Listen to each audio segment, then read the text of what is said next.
असतो मा सद्गमय तमसो मा ज्योतिर्गमय मृत्युर्मा मृतं गमय।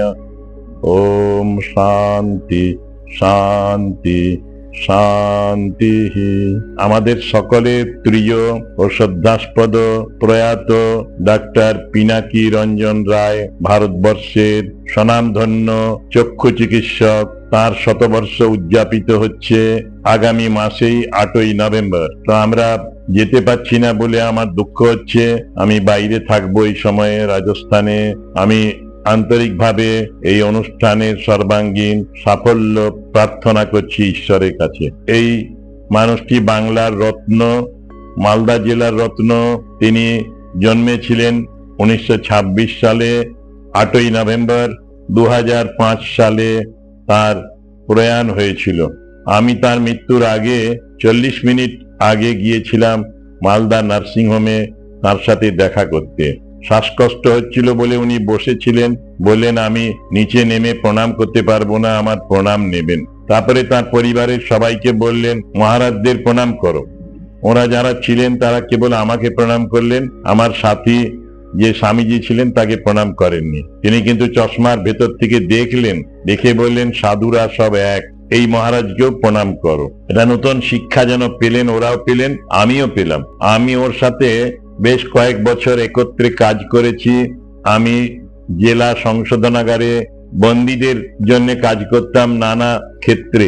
তা আমি এই ডাক্তার পিনাকি রঞ্জন রায়কে নিয়ে গিয়েছি তার টিম সহ জেলখানার ভেতরে। মালদা জেলা এখন বলা হয় সংশোধনাগার, তার ভেতরে একদিনে উনি কয়েকশো পেশেন্ট দেখেছেন, দেখে পাওয়ার ডিটেকশন করে দিয়েছেন, চশমার ব্যবস্থা করে দিয়েছেন। যখন যেখানে বলেছি সেখানেই উনি আমাকে বা আমাদের রামকৃষ্ণ মিশনকে সাহায্য করতেন। খুব উদার, খুব বড় হৃদয় মানুষ। তার সাথে আমি লোক আদালতে, মালদা জেলা কোর্টে কাজ করেছি ছুটির দিনগুলোতে। সমাজের বিশিষ্ট ব্যক্তি 2 জন থাকেন, একজন রিটায়ার্ড জাজ থাকেন, আমরা 3 জন বিচারক। একদিনেই আমরা 40-45টি মামলার নিষ্পত্তি করতাম। সেই সময় অনেক ক্লোজলি মিশেছি, কথা বলেছি। খুব সুন্দর কথা বলতেন। ওর জীবনের একটি বৈশিষ্ট্য হলো তার জীবনে কোনো নেশা ছিল না। চা, পান, বিড়ি, সিগারেট, অন্য নেশা তো নয়।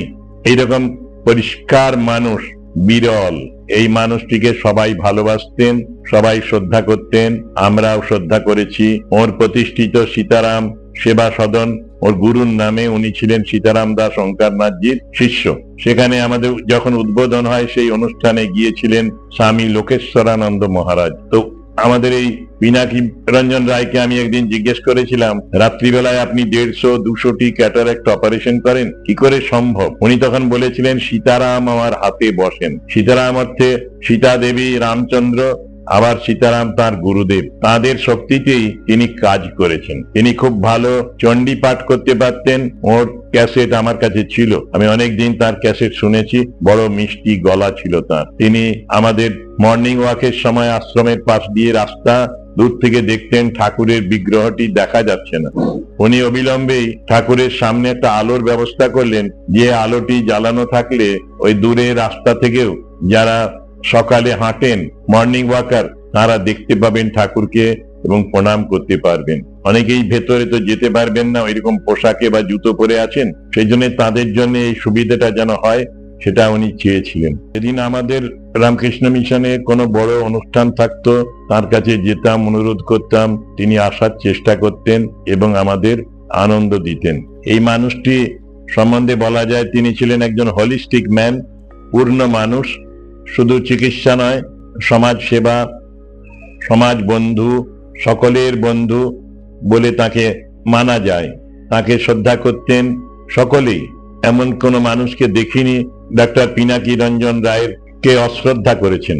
এই মানুষটির কে আমরা ভুলতে পারি না, কেউই ভুলবে না। যতদিন মালদা শহর টিকে থাকবে, মালদার মানুষ, এমনকি মালদা কেন বাইরেও উনি অনেক দূরে দূরে গিয়ে ছানি অপারেশন করেছেন রাত্রি জেগে, সেই দেশের মানুষরাও তাকে মনে রাখবে। আমরা বলি ভগবান বুদ্ধদেব এসেছিলেন 2500 বছরেরও বেশি আগে, এখনো বুদ্ধ সকলের হৃদয়ে আছেন।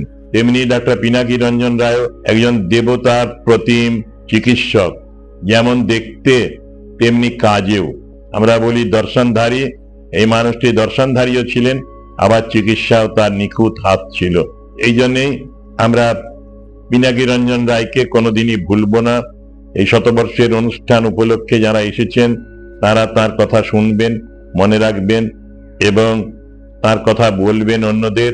আমরা বিশ্বাস করি পিনাকি রঞ্জন রায় এই চিকিৎসক, তিনি আমাদের মধ্যেই আছেন এবং চিরকাল থাকবেন, আমাদের সকলকে পথ দেখাবেন কিভাবে জীবন গঠন করতে হয়, একটা নিজের প্রফেশনে থেকেও অন্য ক্ষেত্রেও কিভাবে দাগ রেখে যেতে হয়, অন্যদের জন্য ভাবতে হয়, সেটিও তিনি করে দেখিয়েছেন। আজকের এই বিশেষ দিনে আবার আমি তাকে আন্তরিক শ্রদ্ধা জানাই, নমস্কার জানাই এবং তার জন্যে আমি নিজেও অনেক কাজ শিখেছি, এই কৃতজ্ঞতাও তাকে জানাচ্ছি। তার ছেলেরাও কাজ করছেন, ছেলে বৌমা আরো এক দল চিকিৎসক ওই আই ফাউন্ডেশন, এখন doctor Pinaki Ranjan Roy eye foundation নাম দিয়ে ওই সীতারাম সেবা কেন্দ্রটি চলছে। তার ছেলেও ধৈর্যটি প্রসাদ রায়, উনিও সুচিকিৎসক, ওর বৌমাও সুচিকিৎসক। এরা ডক্টর পিনাকি রঞ্জন রায়ের কাজটা চালিয়ে নিয়ে যাচ্ছেন এবং ভালোভাবেই চলছে এই প্রতিষ্ঠান। এই প্রতিষ্ঠানের আমি উত্তরোত্তর উন্নতি জন্য প্রার্থনা করি শ্রী শ্রী ঠাকুর, মা ও স্বামীজির কাছে। মালদাবাসী সকলকেই নমস্কার, শুভেচ্ছা।